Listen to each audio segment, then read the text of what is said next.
నమస్కారం. ఆంధ్రప్రదేశ్ రాష్ట్రంలోని చిత్తూరు జిల్లా ఇరవెల్లూరు మండలంలో ఉన్న శ్రీ వరసిద్ధి వినాయకస్వామి దేవస్థానం కాణిపాకం. ఈ ఆలయ చరిత్ర 11వ శతాబ్దానికి చెందినది. చోళ చక్రవర్తి కులోతుంగ చోళుడి పాలనలో ఈ ప్రాంతంలో ఎంతో ప్రత్యేకమైన సంఘటన జరిగింది. గ్రామంలో 3 అన్నదమ్ములు ఉండేవారు. వారిలో ఒకరు అంధుడు, మరొకరు మూగవాడు, మరొకరు చెవిటివాడు. వారు తమ జీవనోపాధి కోసం బావి త్రవ్వడం ప్రారంభించారు. బావి త్రవ్వుతుండగా వారి పరికరం ఒక గట్టి శిలను తాకింది. ఆ శిలను తాకగానే అక్కడినుంచి కృష్ణవర్ణపు నీరు కాకుండా ఎర్రగా ఉన్న రక్తం జాలువారింది. ఆ దృశ్యం చూసి వారు భయంతో వెనక్కి వెళ్లారు. అదే సమయంలో వారిలోని 3కి అద్భుత మార్పులు సంభవించాయి. అంధుడు చూపు పొందాడు, మూగవాడు మాట్లాడగలిగాడు, చెవిటివాడు వినగలిగాడు.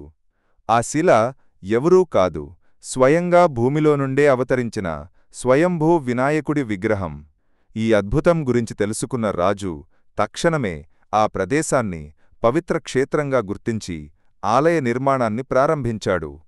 ఆ ప్రాంతానికి కాణిపాకం అనే పేరు పెట్టబడింది.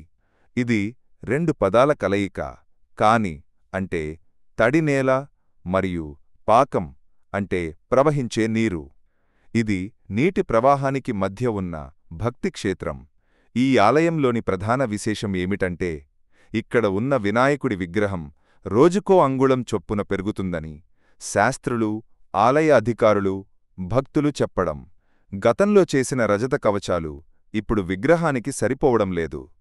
ప్రతి కొన్నేళ్లకు ఒకసారి కొత్త కవచం చేయాల్సి వస్తోంది. ఇది వినాయకుని ఆధిక్యం. కాణిపాకం ఆలయం మరో విశేషతను కలిగి ఉంది.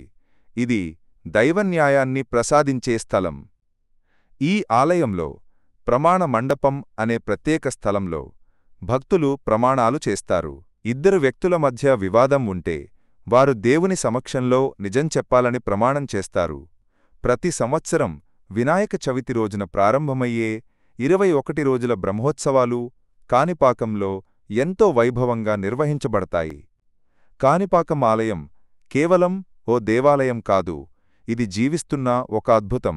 మీరు కూడా ఒక్కసారి కాణిపాకం శ్రీ వరసిద్ధి వినాయక స్వామిని దర్శించండి.